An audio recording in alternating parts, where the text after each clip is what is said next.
ఎప్పుడైనా సరే ఏదైనా అకస్మాత్తుగా చూడకూడదు చూసామనుకోండి, ఎలా ఇప్పటికిప్పుడు స్నానం చేయడానికి అవకాశం లేదు, ఎలాగ మరి చాలా దోషభూయిష్టమైన విషయం చూశానే, ఈ పాపం పోవాలంటే అనుకున్నాను అనుకోండి, వెంటనే ఏమిటంటే గరికిని ముట్టుకుంటే చాలు పోతుంది.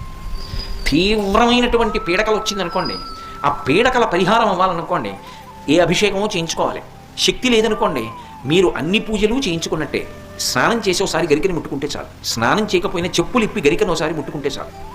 అందుకే శతమూలా శతాంకుర సర్వగం హరతు మే పాపం దుర్వాదు స్వప్ననాశిని.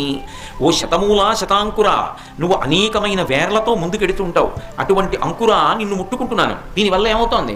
సర్వగం హరతు మే పాపం, నా పాపములన్నీ పోతున్నాయి. దుస్వప్ననాశిని, దుస్వప్నములు పీడకల యొక్క ఫలితము పోతోంది. అటువంటి గరిక విఘ్నేశ్వరుడి పాదముల మీద వేసి తీసి కళ్ళకద్దుకుని తల మీద పెట్టుకున్నారనుకోండి, విఘ్నములన్నింటినీ కూడా తీసేస్తాడు.